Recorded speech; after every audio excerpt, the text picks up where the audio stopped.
Di hari pertama kembali ke keluarga kaya, Tuan Muda Jia menuduhku berjudi. Bajingan? Kakak Tianxin bahkan menaruh tikus di tempat tidurku. Kecoa? Ayah juga memegang cambuk untuk mengajariku, tetapi aku, Master Metafisika ini belum mengerahkan kekuatan. Mengapa mereka semua berlutut memohon maafku? Saat anggur merah dingin memercik di wajahku. Suara tajam dan kejam Liu Ruyan masih berdengung di telingaku. Kau udik dari desa. Masih ingin menikah denganku. Bermimpi? Tawa diam-diam para tamu di sekitarnya. Terdengar seperti lalat. Mengelilingiku dan mengganggu. Hanya sedikit saja. Benar-benar menjijikan. Bahkan jika kau kembali ke keluarga MU. Tunanganku tetaplah mumi. Bukan udik sepertimu. Liu Ruyan sangat marah hingga wajahnya tampak sedih. Aku menyeka anggur merah di wajahku. Dan mendongak untuk melihat dahinya hitam dan sempit. Seolah meneteskan darah. Wajah ini tidak terlalu bagus. Kau akan mengalami malapetaka berdarah baru-baru ini. Hati-hati. Aku mengingatkan dengan niat baik. Dia siapa? Tahu dia semakin bersemangat. Hanya karena aku tidak menginginkanmu. Kau memukul. Saat aku berbicara, aku mengangkat tangan untuk menampar telingaku. Aku menghindar ke samping. Dia sendiri jatuh tersungkur. Bibirnya berdarah. Mengalir deras. Malapetaka berdarah benar-benar akurat. Para tamu yang menonton kesenangan tidak keberatan menimbulkan masalah. Master benar-benar ajaib. Mumi cepat-cepat berlari untuk berpura-pura baik kepada Ruyan. Apakah kau baik-baik saja? Biarkan aku melihat Liu Ruyan menutupi wajahnya dan menangis dengan sangat menyedihkan. Apakah kau sangat ingin menyerahkanku padanya? Aku tidak akan pernah menikah dengan kakaknya. Liu Hao bergegas untuk memukulku. Aku meraih lengannya. Dan berkata dengan dingin, cukup. Mumi cepat-cepat menengahi. Maaf. Maaf. Kakakku baru saja kembali ke kota. Masih belum terbiasa. Semuanya, tolong beri kesempatan pada keluarga MU. Jangan mempersulitnya. Kata-kata ini terdengar tidak enak. Liu Hao masih menyeret nada suaranya dengan sinis. Tuan Muda MU. Dia baru kembali. Kau tidak akan bisa melakukan apapun? Omong-omong, aku baru kembali ke keluarga MU selama 2 hari. Perjamuan ini adalah pesta ulang tahun Mumi. Dan juga perjamuan penyambutan untukku. Setelah aku hilang saat itu, nenek menangis hingga buta. Keluarga MU mengadopsi Mumi yang mirip denganku. Selama bertahun-tahun, dia telah dibesarkan sebagai penerus. Sekarang aku sudah kembali. Hal ini menjadi rumit. Aku hanyalah anak angkat. Aku akan mendengarkan pengaturan keluarga di masa depan. Mumi tersenyum pahit dan mencoba menarik kakakku. Cepat minta maaf. Keluarga Liu dan kita adalah teman keluarga. Jangan biarkan dia melakukan hal besar. Aku menepis tangannya. Dia jatuh sendiri. Apa urusanku? Kakak MU kemudian berkata kepada Liu Ruyan. Aku tidak bercanda tentang malapetaka berdarah yang kukatakan. Liu Ruyan sangat marah hingga menghentakkan kakinya. Kak! Ayo pulang dan beritahu ayah dan ibu. Kakak perempuan tertua MU Yu juga dengan cepat menariknya. Dan berbalik untuk marah padaku. Kakak MU minta maaf. Pinggangku? Tegak lurus? Aku tidak salah.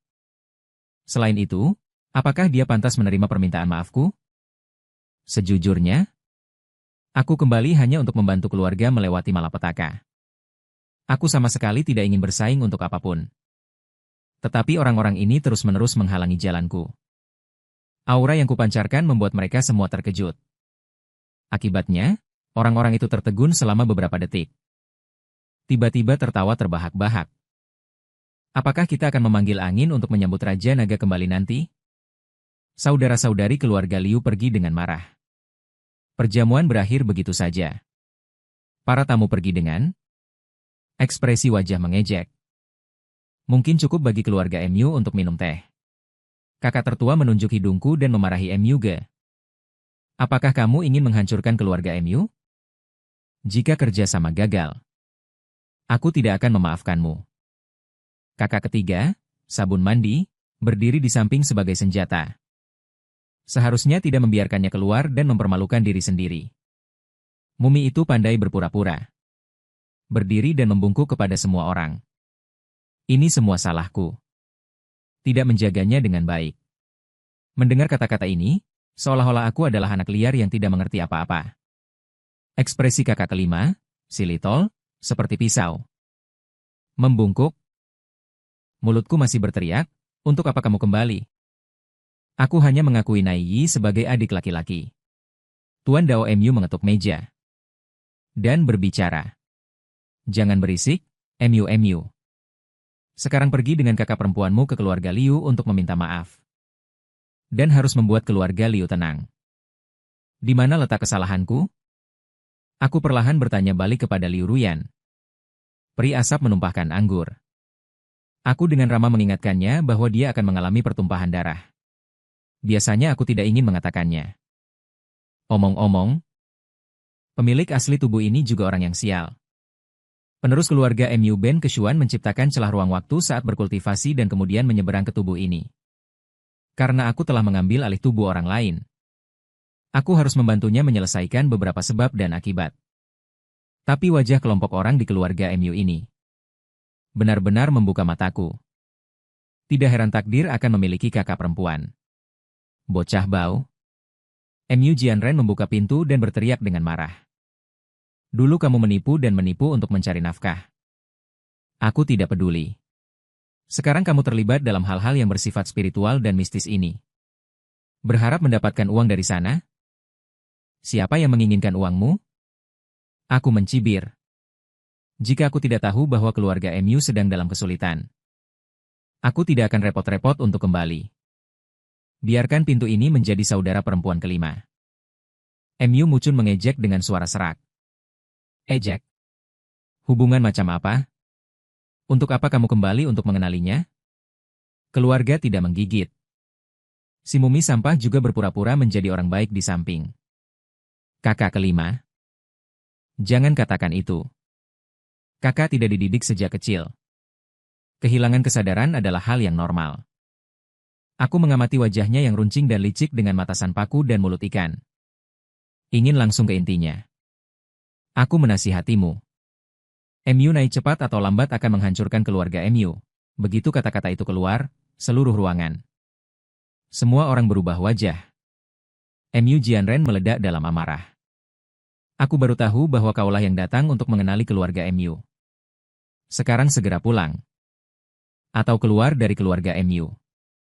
MU Nai segera merasa bersalah dan matanya memerah. Ayah, jangan marah. Berkah MU ini yang sudah dia nikmati selama bertahun-tahun seharusnya sudah berakhir. Sebelum dia selesai berbicara, dia ditarik lengannya oleh si Little. Tidak boleh. Kaulah adikku, penampilan persaudaraan yang dalam ini membuatku merasa mual.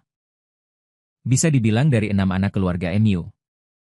5 kakak perempuan memperlakukan MU Nai seperti harta karun. Terutama si Little ini yang tumbuh bersamanya. Paling memusuhiku. MU Jianren menghargai garis keturunan. Tetapi lebih peduli tentang kemampuan. Saat ini jelas lebih condong ke MU Nai. Pada akhirnya, Yao Fengxi keluar untuk menengahi. Jangan membuat keributan di larut malam. Bawa hadiah untuk meminta maaf besok. Dia melambai padaku, adik kecil, ayo. Ibu ingin mengobrol denganmu. Ini pertama kalinya aku merasakan kasih sayang sejak aku kembali. Sebelum pergi, aku mengingatkan kakak perempuan tertua. Jangan mengendarai mobil ungu si Little MU dengan cairan mandi baru-baru ini. Langsung marah lagi. Kakak, jangan dengarkan peramal ini. Meskipun MU Yue tidak percaya.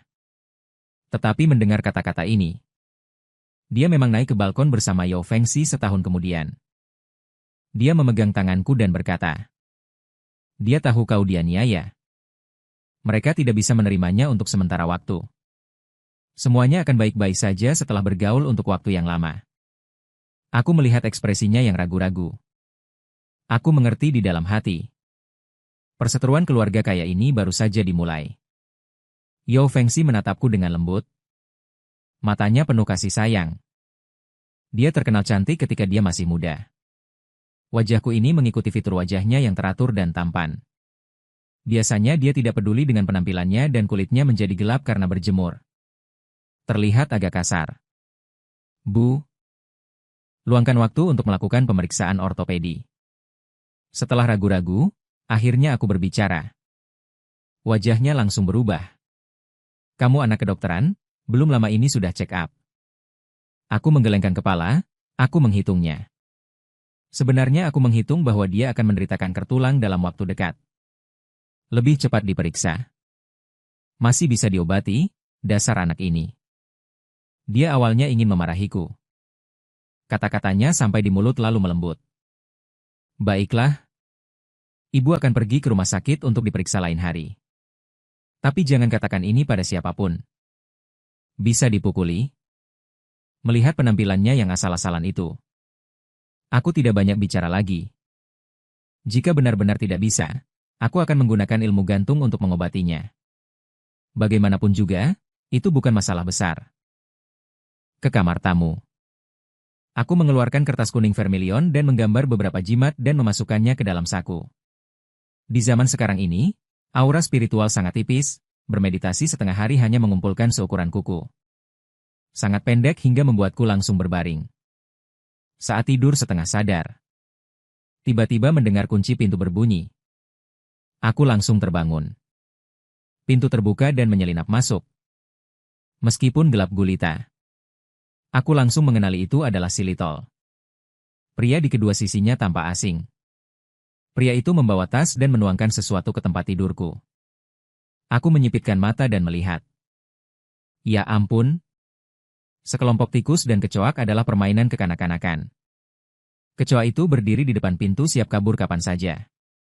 Pria itu selesai menuangkan sesuatu dan hendak pergi. Tiba-tiba pintu tertutup dengan suara keras. Keduanya langsung panik. Mati-matian menarik pintu dan menghentakkan kaki. Pintu itu seperti dilas mati, tidak bergerak sama sekali. Sepertinya dikunci dari luar. Dengan tergesa-gesa menghentakkan kaki. Suara ditekan. Pria itu juga panik, sepertinya ada yang salah. Mengapa pintu ini seperti pintu besi seberat 1000 kati? Lampu tiba-tiba menyala. Aku perlahan bangkit dari tempat tidur. Dengan senyum mengejek menatap mereka. Aduh. Ya ampun. Si Little berteriak ketakutan. Seluruh tubuhnya seperti tersengat listrik. Langsung melompat-lompat ke arah pria itu. Kecoa dan tikus berlarian di lantai. Kecoa-kecoa besar itu bisa mengepakkan sayap dan terbang. Tikus-tikusnya juga gemuk. Sebesar telapak tangan. Hitam legam. Melihatnya saja sudah membuat merinding. Aku berbaring di tempat tidur dan sama sekali tidak bergerak. Mereka berdua dengan mata mengikuti mereka melompat-lompat di sana. Anehnya, benda-benda kotor itu benar-benar berjalan mengelilingi tempat tidurku. Seperti ada tudung transparan. Kedua orang itu sangat cemas hingga memutar tangan mereka hingga patah tetapi tetap tidak bisa membuka pintu. Akibatnya, tikus itu merayap di punggung kaki pria itu. Mereka berdua jatuh berantakan seperti karung. Kali ini kecoa langsung masuk ke mulut si Little. Pemandangannya benar-benar kebisingan di luar terlalu besar. Membangunkan seluruh keluarga. Akibatnya, begitu pintu dibuka, tikus dan kecoa menerjang keluar seperti bendungan yang jebol. Bau busuk itu membuat orang mual. Si Little berbaring di tanah muntah-muntah hingga pingsan. Mumi berpura-pura bertanya pada KU. Tidak apa-apa. Sebenarnya bahkan setetes air pun dia tidak rela berikan. Aku langsung membongkar semuanya. Mereka berdua menyelinap masuk tengah malam. Ke kamarku. Membawa barang-barang kotor ini. Tukang kayu mengerutkan kening melihat pria asing itu. Kakak ketiga, sambil memencet hidungnya, berkata. Ini teman sekelas si Little. Sekarang semua sudah jelas. Seluruh keluarga tahu itu si Little. Ingin menjahiliku. Malah menjebak dirinya sendiri. Saat ini, rumah keluarga MU penuh dengan tikus. Kecoa? Teman pria itu lari lebih cepat dari kelinci. Karena untuk membuatku lebih jijik, mereka menaruh tikus dan kecoa di dalam olige. Direndam tukang kayu. Orang-orang memarahi si Little. Saat memalukan, Mu Jianlu masih berpura-pura menjadi orang baik di sana. Ayah murni muntah sampai. Begini juga sudah mendapat pelajaran. Berbalik, dia malah menyerangku. Justru kamu. KMU. Apapun yang terjadi. Chun juga seorang gadis. Kamu seorang pria dewasa hanya melihat dan tidak peduli. Sangat berdarah dingin. Ini membuatku tertawa. Aku langsung membalas. Bagaimana kalau kita bertukar kamar? Kenapa sabun mandi berteriak? Hanya karena kamu sudah setua kakak. Tidak tahu mengalah pada yang lebih muda? Wajah sabun mandi memerah seperti hati babi. Sudah. Jangan bicara lagi. Tukang kayu marah. Kalian berdua bersihkan kamar. Tidak boleh lagi melihat seekor tikus pun. Seekor kecoa pun. Kalau tidak jangan makan. Jangan tidur. Aku mengerutkan kening. Ini yang dilakukan si Little. Dia membersihkan itu sudah sewajarnya. Aku tidak mau. Selesai bicara. Aku tidak peduli dengan pikiran keluarga Mu. Aku sendiri naik ke atas mencari kamar tamu untuk tidur. Kamar tamu di rumah banyak. Kamar manapun bisa dipakai tidur. Lebih baik daripada kembali ke kamar yang penuh bau itu. Baik. Tadi auraku hanya bisa menghalangi benda-benda kecil mendekat. Tetapi tidak bisa menghalangi bau. Dari luar terdengar lagi suara tangisan si Little. Dia tidak mau membersihkan sama sekali. Dan pergi ke toilet untuk muntah. Akhirnya Yao Fengxiu dan sabun mandi menyuruh pembantu untuk membersihkan. Aku rasa aku harus menggambar lebih banyak jimat untuk diriku sendiri. Untuk mencegah lelucon. Misalnya jimat pengusir serangga dipakai agar ular, serangga, tikus, dan semut tidak bisa mendekatiku. Tidurku sangat ringan. Pasti akan merasakan jika ada pergerakan. Malam ini keluarga Mu pada dasarnya tidak tidur sepanjang malam. Pagi-pagi semuanya memasang wajah muram. Keesokan harinya, seluruh keluarga memiliki lingkaran hitam di bawah mata mereka. Si Little tidak bangun. Konon muntah sampai larut malam. Tuan, Nyonya, seluruh villa dibersihkan luar dalam. Namun, kami tidak dapat memastikan apakah ada yang lolos. Kata pelayan itu tanpa daya. Saat ini, keluarga Mu dipenuhi dengan bau yang kompleks dan aneh. Bau busuk bercampur dengan bau disinfektan. Tidak nafsu makan. Setelah sarapan, kami berkemas dan pergi ke keluarga Liu. Jangan bicara sembarangan lagi. Ingat, Mu Jianren menginstruksikan bahwa dia tidak ingin merusak hubungan dengan keluarga Liu. Masih ada terlalu banyak transaksi bisnis. Juga berpikir tentang pernikahan antara kedua keluarga. Untuk naik ke tingkat yang lebih tinggi. Aku mengangguk. Aku tidak pernah berbicara sembarangan. Melihat sikapku mereda, Mu Jianren akhirnya menunjukkan sedikit senyum puas. Kau memiliki dendam di hatimu. Aku tahu. Namun, selama kau patuh, kau tidak akan pernah menderita lagi seumur hidupmu. Aku membencinya sedikit. Tidak berbicara. Berpikir dalam hati. Tidak heran keluarga Mu memiliki kakak perempuan Mu Jian. Orang selalu peduli tentang harga diri. Keras kepala dan mementingkan diri sendiri. Mudah dimanfaatkan oleh orang lain. Aku agak ragu apakah aku harus mengubah takdir. Lagi pula, Shen En tidak harus dibalas, sampai di keluarga Liu. Karena mereka telah diberitahu sebelumnya. Sikap keluarga Liu lumayan. Setidaknya sikap Liu Yuan terhadap keluarga Mu baik. Sementara sikap orang lain terhadap keluarga Mu jelas hormat. Menatapku dengan dingin dan tidak mau melihatku lagi. Tapi aku tidak peduli tentang seluruh keluarga Liu. Rumah itu dikelilingi oleh aura hitam samar. Dan apakah sumbernya adalah cinta Liu Yuan? Agak menarik. Namun, kali ini aku tidak akan berbicara dengan gegabah. Lagi pula, mereka tidak mempercayaiku. Aku juga tidak perlu ikut campur. Kak Liu. Sungguh minta maaf. Anakku baru saja pulang. Kebiasaan di desa tidak bisa diubah dalam waktu singkat. Aku sudah memberinya pelajaran yang keras. Mu Jianren tersenyum dan meminta maaf. Maklum. Ajari dia perlahan. Liu Yuan mengangguk. Tetapi jika dia menyinggung orang lain, itu tidak akan mudah. Dia memberikannya kepada Mu Jianren sebatang rokok. Benar. Mulai sekarang kami akan mengawasi Xian dengan ketat.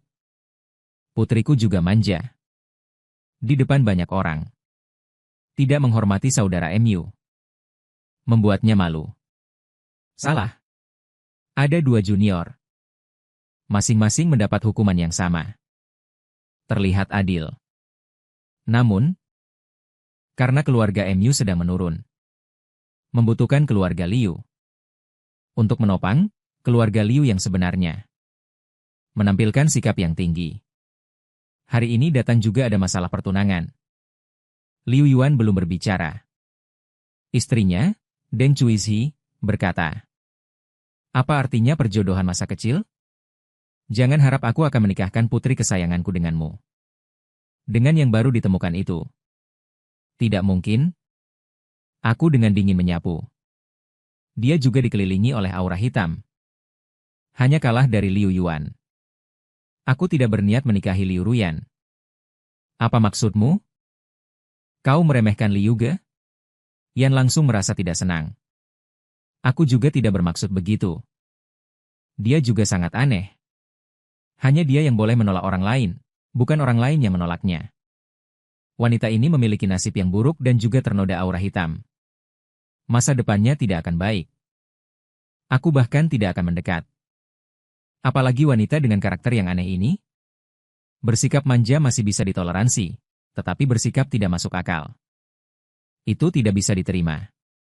Xiao Yan, kakakku tidak bermaksud begitu. Dia hanya tidak ingin merusak hubunganmu dengan Nai Yi. Segera menengahi. Membuat raut wajah Liu Ruyan sedikit mereda. Bagus kalau kamu tahu diri, dia mendengus dingin. Aku membalas. Hanya merasa bahwa 8 karaktermu tidak cocok denganku. Aku adalah seorang yang berkultivasi. Berbicara jujur. Kau merasa aku tidak pantas. Kau pikir kau siapa berani memilih-milih? Aku. Liu Ruyan meraih gelas di atas meja dan melemparkannya ke arahku. Aku sedikit memiringkan kepala menghindar dan menunjuk ke arah bajingan kayu itu. Aku putranya. Dia itu apa? Aku juga sama seperti itu? Raut wajah orang-orang di tempat itu tiba-tiba berubah. Keterlaluan, ini salahku memanjakannya, minta maaf. Segera minta maaf pada saudara Mu. Liu Yuan membentak dengan marah. Ayah, dia bilang. Aku, Liu Ruyan, mana mungkin mau minta maaf? Sikap Liu Yuan tegas. Mengulangi lagi, Deng Chuizhi menarik-narik Liu Ruyan. Jangan sampai membuat Liu Yuan benar-benar marah, Xiao Yan. Kau salah paham dengan maksud saudara Mu. Dia hanya bilang 8 karakternya tidak cocok. Yao Fengxiu mencoba menengahi. Dalam hati berpikir bahwa jika Liu Ruyan dengan sifat seperti ini menikah ke keluarga Mu, pasti akan terjadi keributan. Dia sebagai ibu mertua mungkin tidak akan bisa mengendalikannya. Tapi sebelumnya karakternya lumayan. Mungkin hanya tidak puas dengan putranya, lihat saja nanti. Tidak berpendidikan memang tidak berpendidikan. Tidak bisa bicara dengan baik, membuatku salah paham. Maafkan dia. Permintaan maaf yang asal-asalan. Aku juga tidak mempermasalahkannya lagi. Berdebat dengannya. Itu hanya karena pola pikirnya sempit. Kemudian kedua keluarga mengobrol tentang topik lain. Suasananya lumayan baik. Tapi rumah ini dipenuhi energi yang jahat. Orang biasa jika tinggal terlalu lama akan merasa tidak nyaman. Sudah waktunya untuk pergi. Aku berkata, tidak usah tinggal untuk makan siang. Deng Chuizhi bertanya dengan heran, dia tahu putrinya menyukai mumi. Dan cukup sopan kepada Mu Nai, tidak mungkin. Perkataanku dipotong oleh Mu Jianren. Mau pergi, pergi saja sendiri. Kami tetap di sini untuk makan? Aku mengangguk. Baik. Kalian makanlah. Aku pergi duluan. Karena energi jahat tidak mempengaruhiku. Tapi tidak ingin bersama mereka. Namun, Mumi menarikku. Kak, kalau kamu pergi begini, tidak baik. Akan membuat Paman Liu salah paham padamu. Aku mengerutkan kening. Lalu tersenyum. Aku pergi? Tidak menghalangimu dan Liu Ruyan. Kenapa kamu masih memprovokasi? Mumi tertegun sejenak. Mungkin tidak menyangka aku berkata begitu terus terang. Buru-buru membantah. Tidak. Aku hanya tidak ingin kamu merusak suasana. Membuat mereka tidak senang. Aku bilang kalau aku tetap makan. Malah membuat semua orang tidak senang. Lagi pula aku tidak pantas. Sejujurnya, aku agak menyesal mengakui keluarga ini. Sudahlah. Kalau mau pergi, cepat pergi saja. Mu Jian berkata dengan tidak sabar. Aku segera pergi. Tidak berlama-lama sedetik pun. Setelah aku pergi, Liu Yuan berbicara. Saudara Mu, anak kandungmu ini sudah kembali. Tapi harus dididik dengan baik. Kalau tidak, bagaimana bisa tenang? Perusahaan diserahkan kepada mereka, Mumi menundukkan kepala. Ekspresi kebencian dengan cepat melintas di wajahnya. Apa yang kamu katakan? KMU. Meskipun dia anak kandungku. Tapi lihatlah dia, apakah dia bisa mewarisi perusahaan? Aku tidak bisa menyia-nyiakan kerja kerasku. Penerus sudah dibina sejak kecil, Nai Yi membuatku sangat puas. Kelak Nai Yi dan Yu Ye akan bersama-sama membesarkan perusahaan. Ini adalah harapanku. Kalau tidak aku tidak berani menutup mata. Kata-kata ini membuat ekspresi wajah semua orang menjadi lebih baik. Translator_text, sepertinya kata-kata Liu Yuan tadi adalah sebuah ujian. Translator_text, jika Mumi tidak bisa mewarisi keluarga Mu. Translator_text, dia mungkin tidak akan membiarkan putrinya menikah ke sini. Translator_text, sekarang melihat penampilanku. Translator_text, mereka juga merasa aku tidak punya kemampuan. Translator_text, dan posisi Mumi stabil. Translator_text, terutama Mumi sangat disukai oleh wanita tua keluarga Mu. Translator_text, selama wanita tua itu ada, itu sama dengan memiliki kartu bebas dari kematian. Translator_text, setelah aku meninggalkan keluarga Liu. Translator_text, aku mencari kedai mie untuk makan mie. Translator_text, bagaimana bisa sepasang suami istri terlihat seperti ini? Translator_text, dan wajah mereka tidak terlihat jujur dan tua. Translator_text, jika istana anak dan istana orang tua bertentangan. Translator_text, anak ini melihatku menghitung jari. Translator_text, menghitung dan merasa sedikit sedih. Translator_text, saat ini hanya ada satu meja di toko. Translator_text, pelanggan. Translator_text, aku pun lahir. Translator_text, rasanya enak. Translator_text, apakah bisnis toko kalian baik-baik saja? Translator_text, kata pemilik wanita sambil tersenyum. Translator_text, lumayan. Translator_text, bisa bertahan hidup. Translator_text, tetapi mata dan alisnya tajam. Translator_text, masih membawa sedikit kesedihan. Translator_text, aku berkata. Translator_text, masalah terbesar kalian adalah tidak punya anak, kan? Translator_text, pasangan itu tertegun sejenak. Translator_text, segera menunjukkan ketidaksenangan. Translator_text, bertahun-tahun membuka toko. Pelanggan atau orang-orang di sekitar tahu masalah mereka. Translator_text, sekarang aku malah menusuk masalah menyakitkan mereka. Translator_text, tetapi mereka bukan orang yang mudah marah. Translator_text, tidak mengucapkan kata-kata kasar. Translator_text, hanya dengan tenang menyajikan mie. Translator_text, harus dimakan selagi panas. Translator_text, aku berkata aku tidak bermaksud menyinggung. Translator_text, kalian. Translator_text, suruh pemilik wanita pergi ke rumah sakit untuk memeriksakan diri. Translator_text, pemilik pria menyela aku. Pelanggan harus makan mie dengan benar, jangan mencari masalah. Translator_text, aku berkata istrimu sudah hamil. Translator_text, kata-kataku membuat wajah pasangan itu berkerut berubah. Translator_text, kau bilang apa?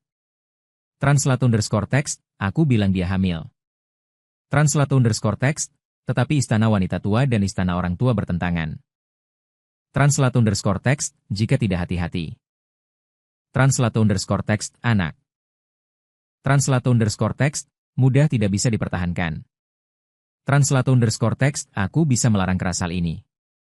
Translator_text, pasangan ini telah melakukan banyak perbuatan baik.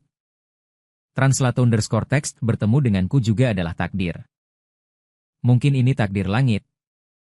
Jika tidak percaya, pergilah ke rumah sakit untuk diperiksa. Pasangan itu tercengang. Memohon dengan sangat untuk anak yang mereka inginkan. Pemeriksaan kesehatan tidak ada masalah. Hanya saja tidak hamil, awalnya sudah mau menyerah. Namun sekarang aku memberitahunya bahwa dia hamil. Meskipun mereka tidak percaya, tetap saja mereka tidak bisa menahan diri untuk berharap.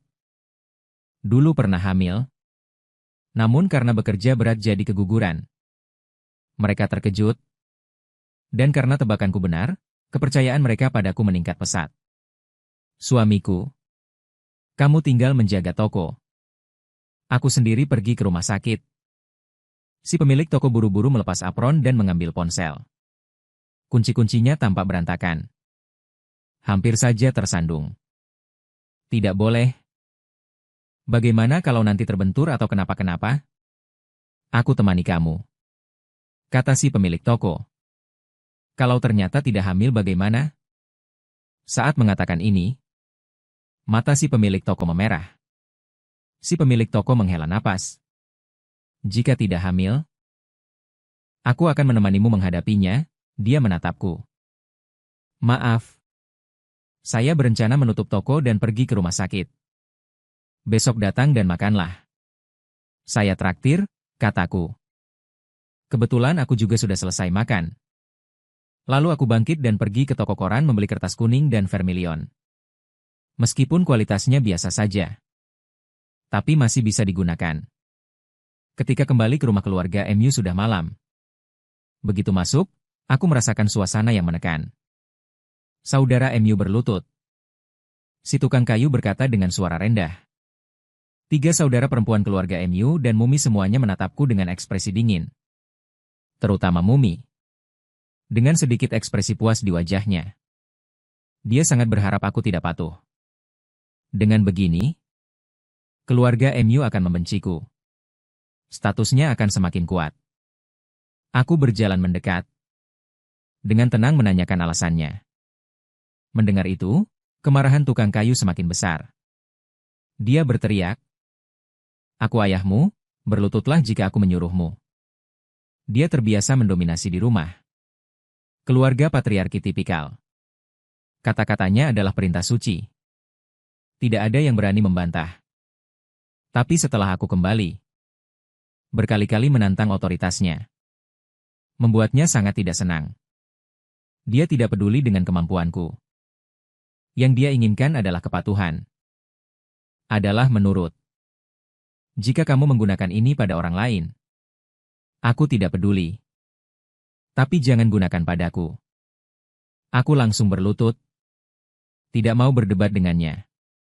Si Little saat ini sedikit pulih. Melihat ada kesempatan untuk melampiaskan amarah. Segera menyarankan ayah untuk menggunakan hukum keluarga. Agar dia tahu bahwa keluarga MU kita memiliki aturan. Kakak tertua, Muyu, juga tidak berbicara. Dia sangat berharap aku dan Mumi akan saling melukai. Sehingga perusahaan hanya bisa diwarisi olehnya. Kakak ketiga, Sabun Mandi, tidak keberatan ikut campur. Menimpali? Sudah seharusnya dia diberi aturan yang baik. Nanti kalau keluar mewakili wajah keluarga MU kita.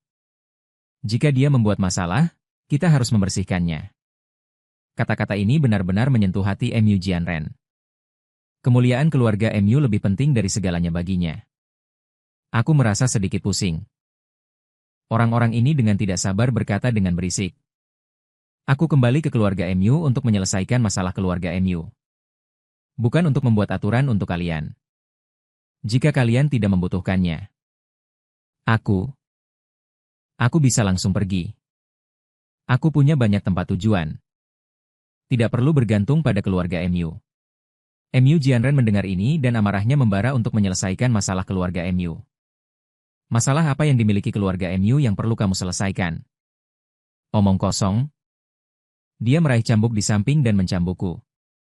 Cambuk itu berdesir di udara. Jika mengenai, pasti akan berdarah-darah. Aku bergerak sedikit.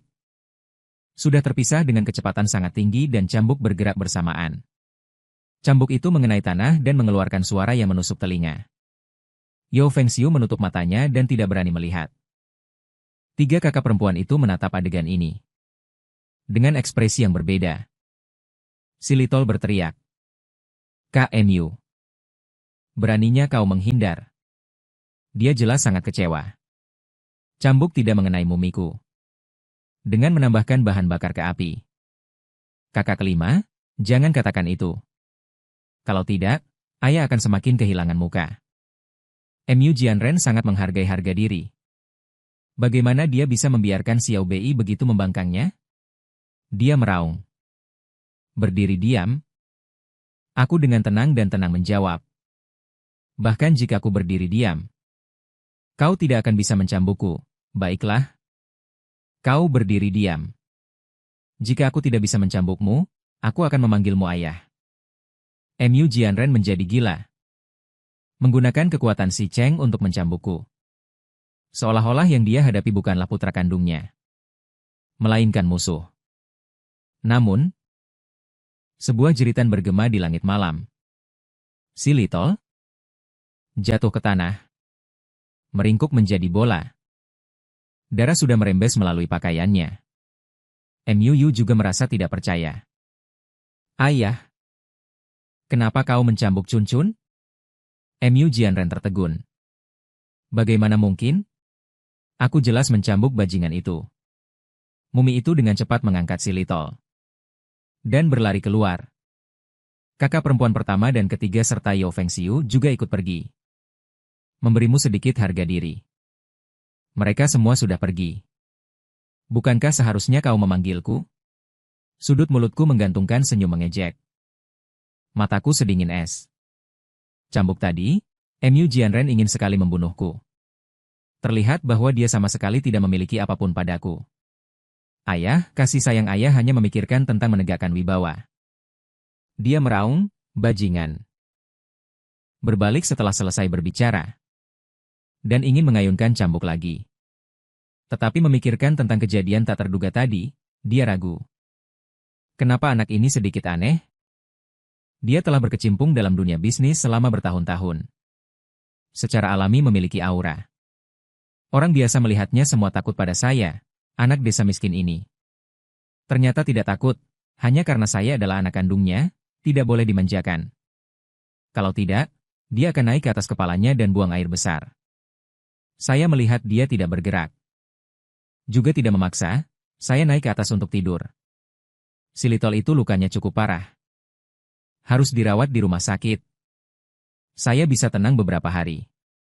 Keesokan harinya saat bangun tidur, saya menemukan kartu bank dibekukan. Tetapi itu adalah kartu bank yang diberikan oleh MU Jianren, bukan yang saya gunakan sehari-hari. Sebenarnya saya tidak peduli. Saat itu, ketika MU Jianren memaksa saya menerima kartu bank, saya menolak, isinya hanya 100.000 yuan. Mereka mungkin berpikir bahwa saya seorang anak desa miskin. Jika tiba-tiba punya banyak uang, mungkin akan menjadi besar kepala dan kehilangan kendali. Saat bangun tidur di pagi hari, yang lain belum bangun. Saya pergi ke dapur dan bertanya, "Ada sarapan?" Sikap pelayan sangat buruk. Melotot pada saya, "Sudah sepagi ini mau makan. Kemarin juga tidak bilang. Hari ini mau sepagi ini." Tidak ada persiapan makanan. Bahkan pelayan pun meremehkan. Justru Bibio diam-diam menarik saya ke samping. "Tuan muda, jika Anda tidak keberatan, saya akan membuatkan semangkuk mie untuk Anda." Dapur mereka setiap hari 3 kali makan. Jika tidak ada pesanan khusus, semuanya ada waktu yang tetap. Saya mengangguk. Baik. Terima kasih, Bibio. Segera, Bibio membawakan semangkuk mie. Di atasnya ada telur mata sapi. Sementara belum ada daging. Tuan muda, Anda makan saja seadanya. Saya baru saja mau makan. Tapi saya melihat ujung alis Bibio ada luka, lalu bertanya pada Bibio. Luka ini, dia melambaikan tangannya. Tidak sengaja tergores saat mencukur alis, luka kecil. Tidak apa-apa. Saya hitung-hitung. Hati terasa mencelos. Bibio, apa suamimu hari ini bekerja di lokasi konstruksi? Jika ya, suruh dia untuk berhati-hati. Jangan pergi ke tempat tinggi. Mudah terjadi kecelakaan. Bibio tertegun sejenak. Tuan muda, suaminya memang bekerja sebagai mandor kecil di lokasi konstruksi. Penghasilan mereka lumayan. Aku berkata dengan tenang. Jika kamu percaya padaku, ingatkan suamimu, jika tidak percaya. Anggap saja aku tidak bicara apa-apa. Sejak datang ke keluarga MU, aku sudah melihat bagaimana manusia tidak bisa dipaksakan. Kalau bukan karena Bibio membuatkan mie untukku, aku tidak akan membuka mulut untuk mengatakan ini. Bibio mengangguk berulang kali. Terima kasih, Tuan muda. Aku akan segera memberitahu suamiku. Setelah makan mie, aku keluar dan berputar-putar di toko barang antik. Tidak menemukan barang bagus. Hampir tengah hari ketika aku pergi ke sana. Kemarin pemilik toko mie itu matanya berbinar saat melihatku. Tuan, Anda akhirnya datang. Saya khawatir Anda tidak akan datang. Aku tersenyum dan bertanya. Bagaimana? Bos tersenyum dengan wajah penuh kerutan. Benar hamil? Tapi agak tidak stabil. Saya menyuruhnya untuk beristirahat di rumah. Dan menjaga kandungannya dengan baik. Aku mengeluarkan 2 jimat keselamatan dan memberinya 1. Ini untukmu, ini untuk istrimu. Agar anak ini bisa lahir dengan selamat. Bos terkejut. 2 jimat 6.000. Aku pikir dia menganggapnya mahal. Baru saja aku akan menjelaskan. Aku mendengar dia berkata dengan bersemangat. Kenapa hanya 6.000? Saya dengar dari orang-orang master yang hebat. 1 jimat keselamatan bisa mencapai puluhan ribu. Bahkan ratusan ribu. Tuan, Anda sudah membantu saya. Anda tidak bisa menurunkan harganya lagi. Aku melambaikan tangan, tidak apa-apa. Aku ini mementingkan takdir. Jika kita berjodoh, kita akan menjualnya dengan harga murah. Jika itu orang yang tidak berjodoh, bahkan jika mereka membayar jutaan, aku tidak akan menjualnya. Bos itu mengangguk berulang kali. Guru, nanti Anda makan mie gratis di toko saya. Dia menerima jimat kedamaian dan memberiku 6.000 yuan. Dengan hati-hati meletakkan jimat itu. Aku makan semangkuk mie lagi di kedai mie. Bos menambahkan iga dan daging sapi penuh dalam semangkuk. Sebelum pergi, aku menasihati bos untuk melakukan lebih banyak perbuatan baik di masa depan. Itu akan membantu anak-anakmu. Bahkan jika anak itu lahir, masih ada risiko tertentu. Lakukan lebih banyak perbuatan baik. Dapat membawa keberuntungan bagi anak itu. Bos itu setuju berulang kali. Baik, baik. Kemudian aku pergi ke dekat perusahaan keluarga MU. Berjalan di sekitar grup Hongfu. Aku dapat dengan jelas merasakan keberuntungan yang menurun. Dan kecepatan penurunan semakin cepat. Dalam waktu kurang dari setahun, grup Hongfu akan mengalami masalah besar. Saat aku sedang berpikir, Mumi tiba-tiba menjawab. Kak, kenapa kamu di sini? Kenapa kamu tidak masuk? Dia menepuk kepalanya. Lihatlah ingatanku, penjaga tidak mengenalmu. Tapi tidak apa-apa. Aku akan berbicara dengan penjaga. Setelah ini, mereka semua akan mengenalmu. Setelah dia segera pergi dan menyapa penjaga. Saudaraku MU, lain kali buka matamu lebar-lebar. Setelah selesai berbicara, dia membawaku ke dalam perusahaan. Sambil berjalan, dia berkata, "Kak, lain kali kamu harus lebih sering datang ke perusahaan. Perusahaan ini pasti akan diserahkan kepadamu." Karyawan yang lewat menyapanya. Wakil Direktur MU. Mumi dengan setengah bercanda memperkenalkan semua orang untuk mengenali wajah. Ini adalah anak yang ditemukan kembali oleh keluarga MU. Saudara MU, mungkin kalian semua harus bekerja untuknya di masa depan. Aku sedikit cuka. Ini adalah pujian yang berlebihan. Dia membawa saya ke kantor cairan mandi. Cairan mandi adalah CEO perusahaan. Begitu dia melihat saya, seketika kilatan kewaspadaan melintas. "Kenapa kamu datang?" Aku bisa melihatnya. Permusuhan keluarga terhadapku berbeda. Saudara-saudara perempuan yang lain mungkin karena hubungan saudara dengan Mumi. Tetapi cairan mandi benar-benar khawatir. Aku akan merebut hak waris perusahaan darinya. Aku berkata dengan ringan. "Datang untuk melihat cairan mandi." Dia menjawab dengan nada menghina.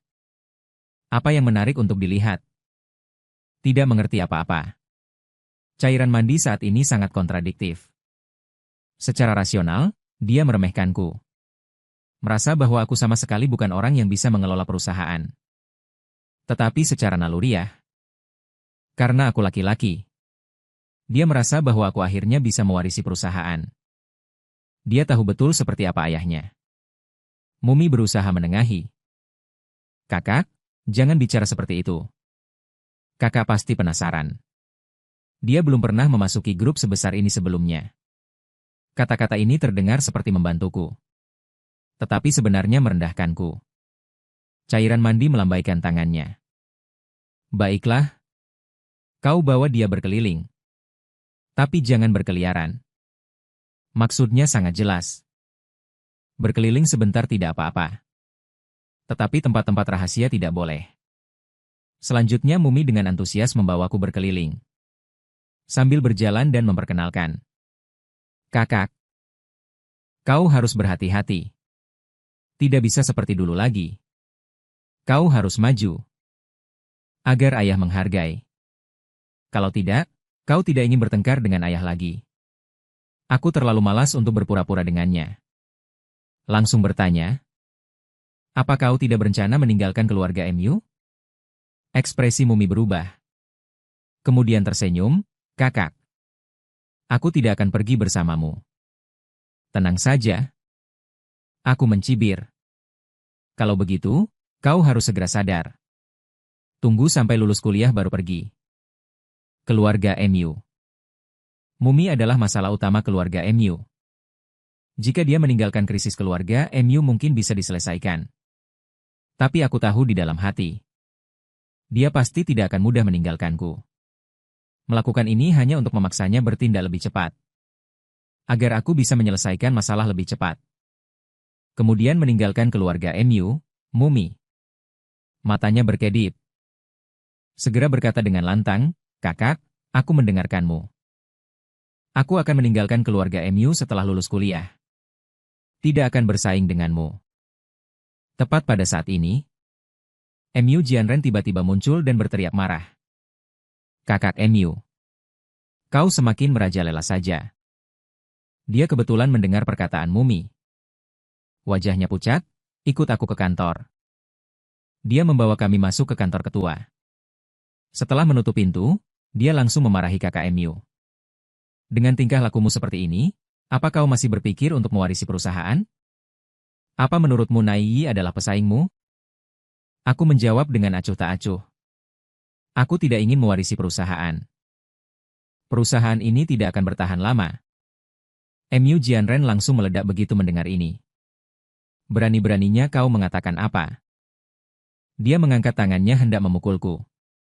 Namun tanganku dengan cepat meraih pergelangan tangannya. Aku menatapnya dengan dingin. Aku mengatakan yang sebenarnya. "Kau marah padaku juga tidak ada gunanya. Akhir-akhir ini kau pasti sedang pusing, kan?" Mumi di samping berpura-pura menasihati kakak. "Bagaimana bisa kau berbicara seperti itu padaku? Dulu perusahaan baik-baik saja. Tidak mungkin begitu kau kembali langsung terjadi masalah. Bukan, bukan itu maksudku. Maksudku perusahaan tidak akan terjadi apa-apa. Kakak. Jangan bicara sembarangan. Kata-katanya ini membuat Mu Jianren semakin mencurigaiku. Bahkan mulai meragukan apakah tes DNA itu bermasalah. Tepat pada saat ini, sekretaris mengetuk pintu dan masuk. Melaporkan bahwa ada orang membuat keributan di depan pintu kantor pusat. Mu Jianren bertanya dengan tidak sabar. Membuat keributan? Siapa membuat keributan tentang apa? Sekretaris melirikku. Ragu-ragu dan tidak berbicara. Mu Jianren meninggikan suaranya. Menanyakan apa yang ingin kau katakan. Sekretaris terkejut. Cepat berkata. Di depan pintu ada beberapa orang yang menagih hutang, MUG. Hutang yang belum dibayar. Aku sedikit terkejut. Segera mengerti apa yang terjadi. Ini seseorang menjebakku. Mu Jianren melirikku dengan dingin. Berkata kepada sekretaris, biarkan satpam membawa mereka ke atas. Jangan membuat keributan di perusahaan. Orang lain tidak mungkin. Kau langsung menganggap aku berhutang. Bahkan tidak mau bertanya satu kalimat pun. Terlihat betapa dalamnya prasangkamu terhadapku. Tidak lama kemudian, 3 orang penagih hutang dibawa ke atas. Begitu melihatku, mereka berteriak, MUG. Hutang harus dibayar. Itu sudah seharusnya. Mu Jianren dengan tidak sabar bertanya, berapa banyak dia berhutang padamu? Huang Mao dengan seenaknya menjawab. Kau siapa? Bisakah kau membayarnya untuknya? Mu Jianren semakin tidak sabar. Jangan pedulikan siapa aku. Katakan saja berapa banyak yang dia hutang. Huang Mao ragu-ragu sejenak, lalu berkata, termasuk pokok dan bunga, 30.000 yuan. Mu Jianren bertanya lagi. Mana surat hutangnya? Huang Mao mengeluarkan selembar surat hutang yang kusut. Di atasnya tertulis termasuk pokok dan bunga harus dibayar 30.000 yuan. Ditandatangani. Tetapi tidak ada tanggal dan sidik jari. Mu Jianren menoleh dan bertanya. Apakah aku yang menulis surat hutang ini? Aku langsung menyangkal. Bukan. Mumi melirik sekilas. Surat hutang itu segera berkata. Surat hutang kalian ini terlalu tidak teratur. Hanya sebuah nama. Siapa yang tahu apakah itu kalian yang menulis? Jika bukan karena dia benar-benar berhutang uang pada kami. Kami tidak akan datang ke grup sebesar ini untuk menagih hutang. Huang Mao berteriak tidak terima. 300.000 ini dia tulis karena kalah bermain kartu dengan kami. Surat hutang ditulis karena terburu-buru jadi kurang rapi. Awalnya kami berpikir dia tidak punya uang.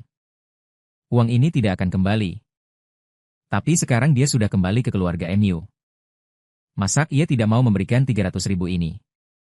Kata-kata ini jelas ditujukan pada Mu Jianren. Maksudnya kalau 300.000 saja tidak mampu. Perusahaan sebesar ini, bukankah akan menjadi bahan tertawaan orang? Aku tidak banyak bicara. Berjalan mendekat. Mengambil pena dan kertas dan menulis beberapa kata. Memberikannya kepada Mu Jian. Orang itu adalah Mu Jianren yang melihat tulisan itu terkejut. Ketika dia melihat surat hutang itu, dia masih berpikir bahwa tulisan cakar anjing itu pasti tulisan saya. Ternyata tulisan saya sangat indah. Goresannya kuat. Kuat namun tidak melayang. Mumi juga terkejut. Dia mengira orang desa seperti saya tidak mungkin menulis tulisan yang bagus. Dan tulisan cakar anjing semuanya hampir sama. Kenapa kalian bilang aku kalah bermain kartu dengan kalian dan menulis surat hutang, kapan dan di mana? Siapa saja orangnya? Aku tampak sangat tenang. Bertanya dengan kecepatan bicara yang lambat. Namun entah kenapa membuat orang merasa tertekan. Huang Mao. Mereka langsung terdiam. Tatapan mata menghindar, kecepatan bicara. Kobayashi juga disertai dengan kaki yang bergetar. Sebagai ketua dewan direksi grup, Mu Jianren seharusnya sangat pandai menilai orang. Keanehan mereka. Apakah dia menyadarinya? Bagaimana saya menilai orang? Apakah kamu perlu mengingatkan saya? Orang yang pernah saya lihat lebih banyak dari makanan yang pernah kamu makan. Mu Jianren tidak terlalu senang. Merasa bahwa saya menyuruhnya melakukan sesuatu.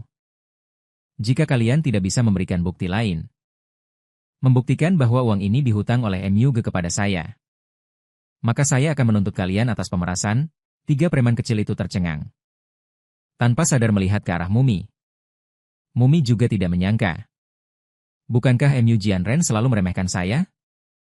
Kenapa tiba-tiba membela saya? Bukankah kalian ini menindas orang? Huang Mau tidak bisa menahan diri untuk berkata. Menulis surat hutang setidaknya harus mencantumkan tanggal. Surat hutang kalian ini kalau dibilang palsu juga sangat mungkin. Kalau kalian begitu, aku akan lapor polisi. Mu Jianren malas berurusan dengan mereka. Langsung saja membuat orang terharu. Mereka bertiga diusir. Baiklah. Kamu juga pulang? Tidak apa-apa. Datang saja ke perusahaan untuk jalan-jalan. Begitu datang malah membuat masalah. Pengaruhnya tidak baik untuk perusahaan. Mu Jianren meskipun tahu bahwa mereka adalah tiga berandalan. Memfitnahku. Tetap saja tidak menyukainya. Aku merasa aku pasti kenal dengan para berandalan itu. Hanya saja para berandalan itu memikirkan cara seperti itu untuk memeras uang. Aku tidak mengatakan apa-apa. Meninggalkan perusahaan. Untuk perusahaan yang akan bangkrut ini. Aku memang tidak tertarik. Namun aku tidak terburu-buru pergi. Melainkan menemukan tiga berandalan yang sedang merokok di dekat perusahaan. Begitu melihatku, mereka langsung ingin pergi. Jangan pergi, mari mengobrol. Aku. Begitu kata-kata itu terucap. Mereka menyadari bahwa mereka sama sekali tidak bisa bergerak. Ada apa ini? Kenapa kedua kaki ini terasa sangat berat? Tidak bisa diangkat. Sama sekali tidak bisa diangkat. Bahkan dengan seluruh tenaga pun tidak bisa diangkat. Saat aku berjalan di depan mereka. Mereka dengan sekuat tenaga mengangkat kaki dan langsung terjatuh menjadi satu. Bisakah kita mengobrol sekarang? Tanyaku sambil tersenyum. Para berandalan saling bertukar pandang. Apakah tadi terjadi hal yang tidak ilmiah? Gila. Mengobrol tentang apa? Bibir mereka gemetar. Kalian kenal Mumi kan? Apakah dia yang menyuruh kalian datang? Jika di awal mereka pasti akan menyangkal. Tetapi setelah kejadian tadi, mereka tidak berani berbicara. Saling bertukar pandang. Dan memilih untuk diam. Mumi juga tidak berani mereka sakiti. Orang ini adalah kekuatan non-ilmiah. Mumi itu kekuatan super. Semuanya menakutkan. Rambut kuning. Apakah kau mendengarkan Mumi? Karena dia berjanji akan mengobati penyakit nenekmu? Rambut kuning sangat terkejut. Kau, bagaimana kau tahu? Bukan, aku tidak mengatakan apa-apa dan sudah ketahuan. Apakah dia bodoh? Aku bisa memberimu uang. Tentu saja ada syaratnya.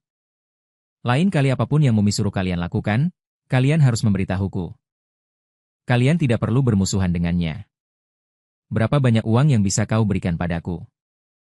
Rambut kuning bertanya dengan ragu. Lagi pula, penyakit nenek cukup mahal. Pergi ke rumah sakit bersamamu. Berapapun yang dikatakan dokter. Rambut kuning menjadi lebih waspada. Bukan, aku tidak akan mencari masalah dengan neneknya. Dia langsung menggelengkan kepalanya. Tidak bisa. Kau langsung berikan saja uangnya padaku. Tidak, tidak bisa membawamu menemuiku. Kesehatan nenek sudah tidak baik. Jika dia terkejut, akan lebih parah. Ini nomor teleponku. Jika sudah dipikirkan, hubungi aku. Aku memasukkan kertas itu ke tangan rambut kuning. Lalu pergi. Aku. Bisa dilihat bahwa rambut kuning ini bukanlah orang yang sangat jahat. Karena dia tidak memiliki aura pembunuh yang berlumuran darah.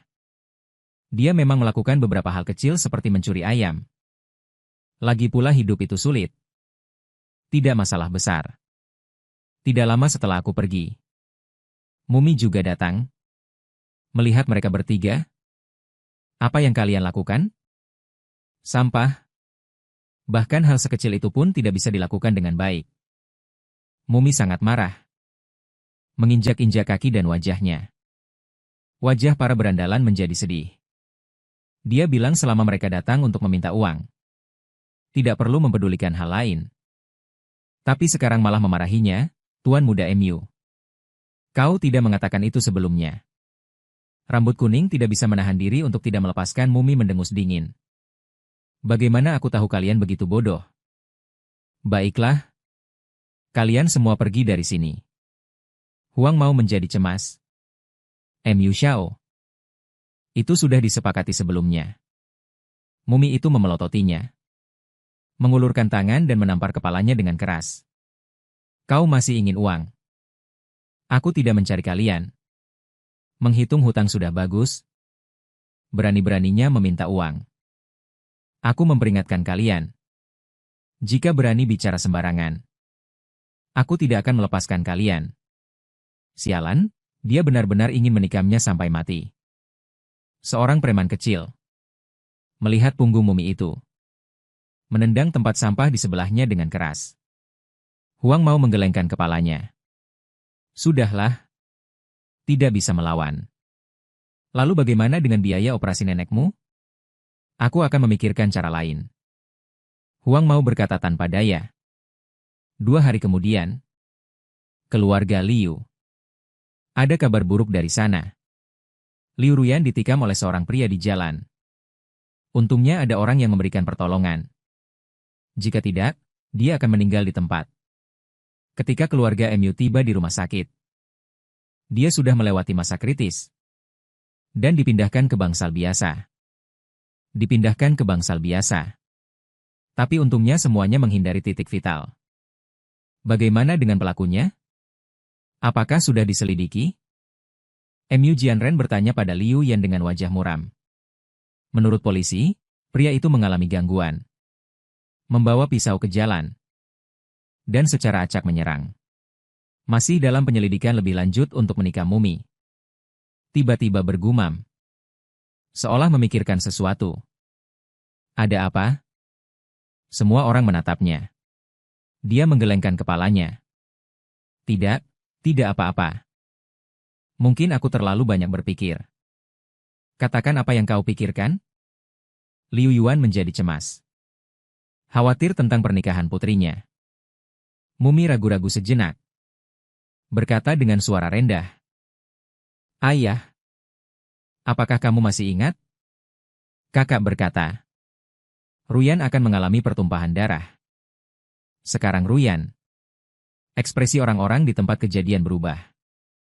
Kakak MU berkata. Liu Ruyan akan mengalami pertumpahan darah. Sekarang Liu Ruyan telah ditikam 3 kali. Terbaring di sini. Mata Liu Yuan telah berubah. Kakak MU. Tidak mungkin, kan? Kakak MU. Meskipun orang ini tidak bisa diandalkan. Dia adalah orang yang melakukan kejahatan. Pasti tidak akan melakukannya. MU Jianren dengan cepat membuka mulutnya untuk menenangkan keluarga Liu. Dia baru saja kembali ke keluarga MU. Seberapa banyak kamu mengenalnya? Semakin Liu Yuan berpikir, semakin dia merasa ada yang tidak beres. Dia berkata Ruyan akan mengalami pertumpahan darah. Ruyan ditikam. Apakah dia dendam karena Ruyan tidak menikah dengannya? Tidak mungkin. Kakakku tidak akan begitu kejam. Mumi membantu berbicara tetapi malah memperburuk keadaan. Saat ini, hampir semua orang yakin akan hal ini. Ada hubungannya denganku. MU Jianren berpikir sejenak dan berkata, Kakak Liu, kalian ikut aku kembali mencari kakak MU. Mari kita cari tahu dulu. Jika masalah ini benar-benar ada hubungannya dengan dia, aku akan mengirimnya sendiri. Aku pasti tidak akan melindunginya. Bagaimana menurutmu? Liu Yuan mengangguk. Baik. Hanya karena kata-kata yang kamu katakan. Aku masih menganggapmu sebagai besan. Dia tahu apa yang sedang terjadi. Putra kandungku ini tidak punya banyak tempat di hati MU Jianren. Mereka ayah dan anak pergi bersama. Keluarga MU Jianren, dengan wajah muram, berkata kepada pelayan, panggil kakak Mu. Kemudian aku keluar dari kamar tamu. Hatinya masih kesepian. Tidak ada merek terkenal di seluruh tubuhnya. Melihat keluarga Liu, aku tahu. Pasti sesuatu terjadi pada Liu Ruyan. Mu. Kemarilah. Aku akan menanyakan beberapa pertanyaan padamu. Jawab dengan jujur. Jika kau berani berbohong, aku akan mematahkan kakimu. Mu Jianren berkata dengan serius. Aku tidak berani menunjukkan ekspresi. Tanyakan padamu, apakah ada hubungannya dengan kejadian yang menimpa Ruyan? Tidak, katakan yang sebenarnya sekarang. Aku masih bisa melindungimu, jika aku menyerahkanmu ke polisi. Kau harus masuk penjara. Mu Jianren menatapku. Aku meliriknya dengan nada tenang. Aku hanya meramalkan dia akan mengalami masalah. Bukan aku yang mencelakainya. Terjadi sesuatu. Kau bisa meramal omong kosong. Kenapa bisa sebetulan ini? Kau baru saja mengatakan dia akan mendapat musibah. Dia langsung mengalami masalah. Liu Hao menatap Liu Ruyan dengan jijik. Apakah kau orang pertama yang mengalami masalah? Apakah yang kedua adalah kau? Lalu kau dan aku berkata dengan perlahan. Kalimat ini membuat ayah dan anak keluarga Liu benar-benar meledak. Liu Hao bergegas maju, jangan halangi aku. Aku ingin sekali memukulnya sampai mati. Beraninya dia mengutuk keluarga kita? Wajah Liu Yuan menjadi pucat. Bajingan? Aku memberimu muka. Makanya aku datang. Tapi sepertinya putramu tidak menghargainya. Jika begitu, istri dan putrimu akan mengalami masalah. Ada hubungannya denganmu. Aku memotong perkataannya. Tinju Liu Hao sudah mendarat. Tapi aku menangkapnya dan membalasnya dengan melumpuhkannya. Aku berkata dengan dingin, tenanglah sedikit. Ayahmu memiliki seorang putra lain di luar sana. Kata-kata ini seperti petir di siang bolong. Ekspresi Liu Yuan berubah drastis. Omong kosong apa yang kau bicarakan? Aku berkata dengan tenang. Apakah aku berbicara omong kosong atau tidak? Kamu tahu di dalam hatimu. Jika perhitunganku benar, anakmu di luar sana sudah berusia 6 tahun. Liu Hao memperhatikan ekspresi terkejut dan panik di wajah ayahnya. Jelas, masalah ini mungkin benar. Ayah, Liu Yuan membantah. Tidak ada apa-apa. Jangan dengarkan omong kosongnya, lapor polisi. Biarkan polisi datang untuk menyelidiki dan kita pergi. Kali ini, manusia pedang kayu tidak menahan siapapun. Melainkan menatapku dengan tatapan berpikir. Dia menyadari bahwa aku selalu tampak sangat tenang. Dan secara akurat menyebutkan anak haram Liu Yuan. Liu Yuan tidak melakukannya. Malah pergi. Pasti ada masalah. Apakah kamu punya foto yang bisa kamu tunjukkan padaku? Manusia pedang kayu meminta bukti dariku dengan marah. Aku menggelengkan kepala. Aku menghitungnya. Tidak ada foto. Jangan sembunyikan bukti, berikan padaku agar bisa memaksimalkan keuntungan. Kamu simpan saja sendiri. Tidak, manusia pedang kayu berkata dengan menahan amarah. Aku tetap tenang. Aku tidak punya bukti. Tapi kamu bisa menyelidikinya sendiri. Manusia pedang kayu ingin memaki. Tapi kata-katanya tertelan kembali. Bagaimanapun, aku memberikan petunjuk besar hari ini. Jika itu benar, dia bisa menggunakan ini untuk bernegosiasi dengan Liu Yuan. Ayah, kamu tidak benar-benar percaya, kan? Mumi merasa ini terlalu aneh.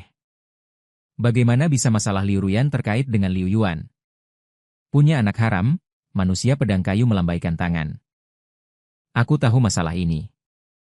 Baiklah. Jika kamu tidak ada urusan, sering-seringlah mengunjungi Ruyan. Tapi perhatikan kondisinya. Tanyakan kepada dokter apakah itu akan memengaruhi nyawanya.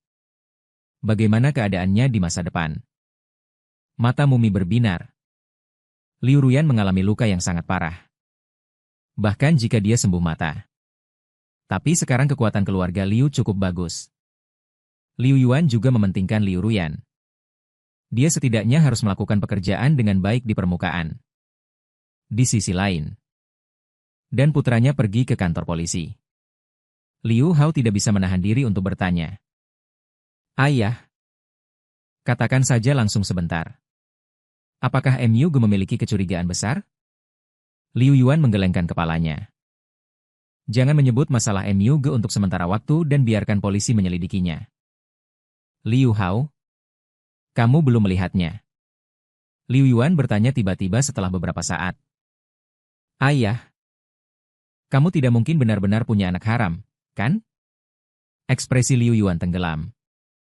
Jangan bicara omong kosong tentang MU, orang macam apa aku ini? Apa kau tidak tahu? Anak laki-laki. Anak perempuan punya. Mengapa aku harus mencari anak haram? Liu Hao berpikir sejenak. Merasa masuk akal. Tetapi benih kecurigaan ini telah tertanam di hatinya. Di kantor polisi, mereka tidak mempelajari lebih banyak hal. Polisi mengatakan, petunjuk yang diberikan oleh pelaku masih perlu dikunjungi. Akan ada hasilnya. Akan memberitahu insiden mengerikan ini telah menjadi trending topik. Tidak seperti sebelumnya. Korban disamarkan. Pelaku tidak disamarkan. Setelah Liu Ruyan bangun, tubuh dan pikirannya sangat terpukul. Sedikit suara pun akan membuatnya ketakutan. Mumi memeluknya, menyalahkan diri sendiri. Ruyan, jangan takut, jangan takut. Aku di sini. Maafkan aku. Aku tidak melindungimu dengan baik. Naiyi, aku benar-benar sangat takut. Orang itu bergegas ke arahku dengan pisau Liu Ruyan. Sakit setiap kali memikirkannya. Mumi secara pribadi menghibur. Jangan dipikirkan lagi, jangan dipikirkan lagi. Aku di sini, sayang. Aku akan menemanimu mulai sekarang. Tidak akan membiarkanmu mengalami kecelakaan lagi. Dia mencium dahi Liu Ruyan. Menepuk punggungnya. Setelah beberapa saat, Liu Ruyan akhirnya tenang. Mumi pergi ke rumah sakit selama 3 hari berturut-turut. Kondisi Liu Ruyan jauh lebih baik. Dan pemulihannya juga bagus. Dia menemukan dokter. Dan berbisik kepada dokter. Apakah tubuh tunangan saya tidak cocok untuk memiliki anak dalam jangka pendek? Dokter itu mengangguk. Setidaknya jangan pertimbangkan masalah ini dalam 3 tahun. Dan akan lebih sulit untuk hamil di masa depan. Karena salah satu saluran tuba terluka. Mumi berkata tanpa ekspresi. Terima kasih. Ketika dokter berbalik untuk pergi, ekspresinya langsung menjadi sedingin es. Tidak bisa melahirkan? Maka saya harus mempertimbangkan pernikahan dengan Liu Ruyan dengan hati-hati. Kembali ke bangsal. Dia memeluk Liu Ruyan dengan mata merah. Tanpa berbicara. Liu Ruyan sedikit bingung. Ada apa? Mumi menyalahkan dirinya sendiri. Berkata, Ruyan, ini semua salahku. Jika bukan karena aku, kamu tidak akan mengalami kecelakaan. Ini semua salahku. Setelah dia selesai berbicara, dia menampar dirinya sendiri. Yang membuat Liu Ruyan ketakutan dan segera meraih tangannya. Kenapa menyalahkanmu? Ini tidak ada hubungannya denganmu. Mumi dengan lembut mengingatkan. Apakah kamu ingat? Kata saudara MU. Kamu akan mengalami pertumpahan darah? Liu Ruyan tiba-tiba teringat hal ini. Semakin dia memikirkannya, semakin terkejut dia. Maksudmu itu dia? Mumi mengangguk. Liu Ruyan segera mengeluarkan ponselnya dan menelepon polisi. Saya ingin menelepon polisi. Saya tidak bisa membiarkannya lolos. Setelah polisi menerima panggilan telepon, mereka langsung menuju ke rumah keluarga MU untuk mencari saya. Saudara MU, ya? Anda harus ikut dengan kami. Untuk bekerja sama dalam penyelidikan. Yao Fengxi menjadi cemas ketika mendengar ini. Cepat datang dan bertanya. Ada apa membawanya pergi? Polisi menjelaskan tanpa ekspresi. Kami menerima laporan. Mencurigai MU terkait dengan cedera Liu Ruyan. Perlu dibawa kembali untuk diselidiki. Harap bekerja sama. Aku menepuk bahu Liu Fengyan. Menghibur? Tidak apa-apa. Aku akan pergi bersama mereka. Jangan khawatir. Setelah selesai berbicara, aku mengikuti polisi pergi. Sesampainya di kantor polisi, aku sepenuhnya bekerja sama. Saat Liu Ruyan mengalami masalah, aku jelas-jelas berada di rumah MU. Dan ada saksi. Tetapi polisi masih tidak menyerah. Dan terus bertanya, apakah kamu kenal Li Kuan? Aku menggelengkan kepala. Tidak mengenal mereka. Dan bertanya lagi mengapa kamu mengatakan Liu Ruyan akan mengalami nasib buruk? Aku menjawab dengan tenang, aku menghitungnya. Aku seorang polisi yang menggantung mayat. Ketika mendengar itu, dia membanting meja dengan keras. Berkata dengan tajam, jangan melakukan tahayul feodal seperti ini. Bicara baik-baik. Mengaku akan dimaafkan. Menolak akan dihukum berat. Aku tersenyum. Kalian mencurigaiku, maka berikan buktinya. Polisi itu sangat marah. Baik. Kami akan mencari bukti. Lihat seberapa keras kepala kalian. Setelah selesai berbicara, dia membanting pintu dan keluar. Namun, setelah mencari lama, memang tidak ada bukti substansial yang membuktikan aku terkait dengan masalah ini. Apakah ada motif? Tetapi tidak ada bukti sama sekali. Jadi mereka memutuskan untuk mengubah arah. Dan terus bertanya padaku. MUG, kamu bilang kamu adalah seorang penggantung mayat. Bagaimana kamu membuktikannya? Aku meletakkan tanganku di depan tubuhku dengan tenang. Sebenarnya aku tidak perlu membuktikan. Kalian tidak dapat menemukan bukti. Secara alami akan melepaskanku. Polisi itu sangat marah hingga hampir melompat. Tapi ditahan oleh seorang perwira polisi yang lebih tua. Petugas itu berkata dengan dingin, meskipun kami tidak dapat menemukan bukti untuk saat ini. Tetapi Anda masih harus tinggal di sini. Aku mengangguk. Tidak apa-apa. Bagiku, tinggal di sini malah lebih aman. Setelah kedua polisi itu keluar, polisi muda itu tidak bisa menahan diri untuk mengeluh. Kapten Lee? Dia mungkin benar-benar tidak bersalah. Atau dia adalah penjahat ber-IQ tinggi. Sikap itu membuatku sangat marah. Kapten Lee merenung sejenak. Berkata bahwa dari pengamatanku, dia tidak tampak berbohong. Tetapi mungkin juga dia memiliki ketahanan mental yang kuat, kita lihat saja nanti malam. Namun, beberapa jam kemudian, MU Jia mengalami kecelakaan. Tepatnya kakak perempuan tertua, MU Yuye, mengalami kecelakaan. Dia mengalami kecelakaan mobil yang serius. Tetapi yang serius bukanlah dia, melainkan sepeda motor listrik yang ditabrak. Pria di atas sepeda motor listrik itu terlempar keluar. Tanah penuh dengan darah. Ketika dibawa pergi oleh ambulans, dia sudah syok karena kehilangan darah terlalu banyak. Mumi setelah mendengar berita itu, segera bergegas ke rumah sakit, menemani MU Yuye dan menghiburnya. Kakak, jangan takut. Semuanya akan baik-baik saja. Jika benar-benar terjadi sesuatu, kami akan memberikan kompensasi. MU Yuye. Suaranya bergetar. Tangan dan kakinya dingin. Wajahnya pucat. Setiap kali dia memikirkan adegan kecelakaan mobil, dia tidak bisa menahan rasa takutnya. Dialah yang tiba-tiba keluar dari Mumi memeluknya. Dengan lembut menepuk punggungnya. Kakak, jangan takut. Kami di sini, kami akan membantumu. Kemudian,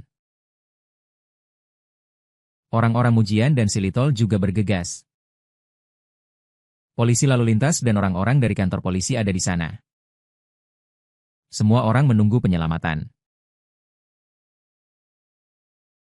Akibatnya, setelah polisi lalu lintas melihat rekaman pengawas, dia berkata dengan wajah dingin. Kecelakaan mobil ini disebabkan oleh cairan mandi yang melaju melebihi batas kecepatan di persimpangan, batas kecepatannya 60 Dia melewati dengan kecepatan 87 melewati batas kecepatan 40%. Dan tidak membunyikan klakson saat melewati persimpangan. Setiap kali dia mengatakan sesuatu, wajah cairan mandi menjadi pucat 1 inci. Dia sedang terburu-buru saat itu. Hanya berpikir untuk cepat. Tidak pernah terpikir bahwa sebuah mobil listrik akan keluar. Si Little tiba-tiba bertanya kepada kakak perempuan tertua. Mobil apa yang kamu kendarai hari ini? Polisi lalu lintas menjawab. Maserati ungu? Ketika si Little mendengarnya, dia berseru. Menutup mulutnya, seolah memikirkan mumi apa. Bertanya kepada Kak Wu dengan bingung apa yang terjadi. Si Little berkata dengan suara rendah. Apakah kalian masih ingat bahwa anak bernama MU menyuruh kakak perempuan tertua untuk tidak mengendarai mobil ungu? Semua orang di keluarga MU tertegun. Dan segera teringat kata-kata ini. Alasan mengapa si Little sangat terkesan. Kenapa kamu bilang sabun mandi tidak bisa mengendarai mobil ungu itu? Aku masih menjawab dengan tenang. Tepatnya, tidak bisa baru-baru ini karena akan terjadi kecelakaan mobil. Aku menghitungnya dari mayat yang tergantung. Jujur akui masalahnya. Jangan bicara omong kosong, seorang polisi membentak meja. Suaranya meninggi 8 oktav. Ekspresiku tidak berubah dan berkata dengan tenang. Aku mengatakan yang sebenarnya. Setelah selesai berbicara, aku tidak berbicara lagi. Singkatnya, aku punya alibi dan mobil di sana juga sudah diperiksa. Tidak ada masalah. Adapun orang yang mengendarai sepeda motor listrik belum sadar. Harus bertanya kepada keluarganya. Setelah penyelidikan, memang tidak ada bukti yang menghubungkanku. Sepertinya semua itu kecelakaan dan kebetulan. Tapi satu kebetulan adalah kebetulan. Apakah 2 kebetulan masih kebetulan? Kecuali, bagaimana ini? Polisi muda itu bertanya dengan cemas. Lee Heming mengerutkan kening. Aku akan bertanya lagi padanya. Berjalan di depanku. Menatapku tajam. Aku juga menatapnya. Dengan senyum di wajahku. Lee Heming adalah seorang polisi yang jujur. Aku bisa melihatnya. Jadi sikapku juga sedikit lebih lembut. Kamu bilang kamu seorang Xuanxi. Kalau begitu, coba tebak tentangku. Lee Heming tiba-tiba berbicara. Aku mengangguk. Jika perhitungan sederhana. Aku hanya melihat dari wajahmu bahwa istana anak dan istana suami istri tidak baik. Kehilangan anak perempuan di usia parubaya dan sekarang bercerai. Adapun istana orang tua masih baik-baik saja. Setidaknya satu masih hidup. Tentu saja, ini perkiraanku. Jika kamu ingin melihat detailnya, kamu harus memberikan tanggal lahirmu. Meskipun Lee Heming tidak menunjukkan ekspresi apapun di wajahnya. Tapi dia jelas sedikit terkejut di dalam hatinya. Kamu punya sesuatu.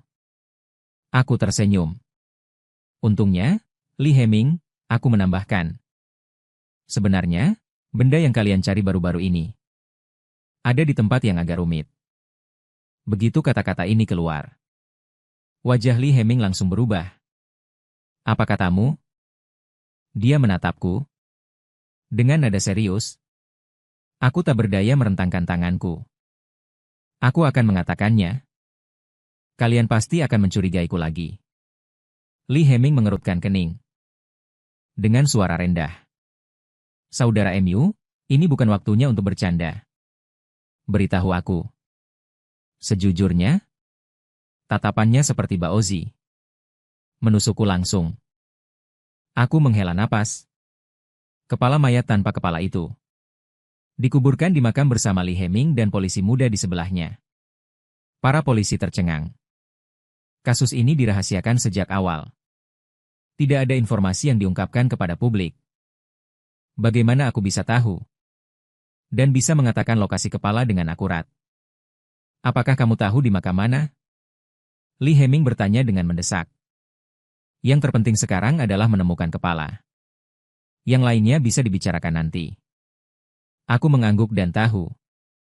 1 jam kemudian, Li Heming membawaku berangkat Yao Chao. Tidak bisa menahan diri untuk bergumam Tim Li benar-benar percaya padanya. Ini terlalu mengada-ada. Kecuali dia adalah pembunuhnya. Kalau tidak, bagaimana mungkin dia tahu di mana kepala itu dikuburkan? Kami sudah mencari selama berhari-hari tanpa petunjuk. Li Heming tidak banyak menjelaskan. Hanya berkata mari kita lihat dulu, berhipotesis dengan berani. Cari bukti dengan hati-hati mobil itu melaju ke sebuah desa. Desa ini mengizinkan penguburan. Ada banyak kuburan di Gunung Bei? Keluarga agak ragu. Berkata dengan ragu. Bisakah kita memindahkan kuburan orang lain? Jika orang tidak mau. Dan memaksa, jika tidak ada apa-apa di dalamnya. Bukankah orang-orang di desa sangat menghargai ini? Dalam keadaan normal mereka tidak mengizinkan untuk memindahkan kuburan. Li Heming tidak berbicara. Jelas juga memikirkan masalah ini. Aku justru terlihat sangat tenang. Tidak khawatir sama sekali. Aku memegang kompas dan dengan cepat menentukan arahnya. Sekelompok orang berjalan di gunung melewati beberapa kuburan. Akhirnya aku berhenti di depan sebuah kuburan. Disinilah kuburan ini. Yao Chao melihat tanahnya. Sepertinya Li Heming pernah di balik hatinya. Menatapku. Mata Li Qi tajam. Apa kau yakin di sini? Jika dipastikan tidak ada apa-apa, kau akan dipenjara. Aku tidak melihatnya, melainkan melihat ke ladang lain. Bagaimana aku tahu kepala desa memanggil keluarga ini kemari? Li Heming menginstruksikan. Kepala desa ragu-ragu untuk mengusik kuburan orang lain. Dia takut dipukuli untuk hal semacam ini. Tidak lama kemudian, para penduduk desa datang. Memegang tongkat kayu. Sekop besi. Dengan sikap ingin berkelahi, mereka memelototi kami. Siapa yang ingin menggali kuburan keluargaku? Akan kupukul dengan sekop besi. Cucu dari kuburan Liu Tiejun berdiri di depan kuburan. Berteriak dengan marah. Li Heming mencoba menenangkan. Tolong bantu pekerjaan kami. Jika memang ada sesuatu, itu juga tidak baik untuk leluhur kalian. Benar kan? Liu Tiejun mencibir. Tidak ada apa-apa, sama sekali tidak ada apa-apa. Jika kalian berani menyentuh, kami akan melawan kalian sampai mati. Yao Chao berteriak dengan keras. Kalian ingin menyedot sumur ya? Aku maju ke depan dan perlahan berkata. Apakah keluarga kalian tidak beruntung selama 7 atau 8 tahun terakhir? Uang yang didapatkan tidak bisa disimpan. Bukan ini yang sakit, tapi itu yang mengalami kecelakaan. Wajah Liu Tiejun berubah. Aku melanjutkan. Kalian sulit punya anak. Istri pertamamu tidak memberimu anak ketika bersamamu. Setelah bercerai dan menikah lagi, dia segera melahirkan. Sekarang istri keduamu juga belum hamil. Semakin aku berbicara, wajah Liu Tiejun semakin ringan. Ketakutan dalam kemarahan. Aku menambahkan lagi. Adikmu akhirnya punya anak dengan susah payah. Tapi tubuhnya sangat lemah. Dan otaknya juga tidak terlalu bagus. Saat ini, penduduk desa sudah mulai berdiskusi. Apapun yang dia katakan benar. Siapa yang memberitahunya? Akhirnya aku menebak dengan benar. Leluhurmu memberimu mimpi. Kau hanya tahu membakar uang kertas untuk mereka. Liu Tiejun akhirnya tidak tahan untuk menyela. Aku berhenti bicara saja. Jangan kira kau bisa membodohiku dengan menanyakan hal ini. Tapi aku tidak terganggu. Lanjut berkata. Kau baru-baru ini juga didiagnosis tumor di rumah sakit. Mendengar ini, kaki Liu Tiejun lemas. Hampir tidak bisa berdiri. Untungnya, cangkul itu baru bisa menstabilkan diri. Soal didiagnosis tumor ini, dia tidak memberitahu siapapun, hanya menanggungnya sendiri. Sungguh ada sesuatu. Suara Liu Tiejun sangat bergetar. Aku mengangguk. Dengan nada tenang. Liu Tiejun menelan ludah beberapa kali. Hanya merasa tenggorokannya kering dan tidak nyaman. Ingin mengeluarkan rokok. Teringat pada dirinya sendiri. Karena didiagnosis tumor, dia sudah tidak merokok selama lebih dari 10 hari. Dia menarik napas dalam-dalam dan memejamkan mata. Akhirnya berkata, "Galilah." Penduduk desa Taijunzen masih ingin membujuknya. Liu Tiejun menggertakkan gigi dan berkata, "Jika tidak ada apa-apa, kalian harus bertanggung jawab." Li Heming mengangguk. "Kami akan bertanggung jawab." Lalu memerintahkan orang-orang untuk mulai menggali kuburan. Menggali kuburan agak sulit. Untungnya, alatnya lengkap. Ditambah banyak orang. Segera kuburan itu terbuka. Tetapi hanya melihat kotak abu. Tidak ada yang lain, tidak ada apa-apa. Orang-orang dari desa Liu Jia berteriak. Ekspresi Chao dan yang lainnya berubah.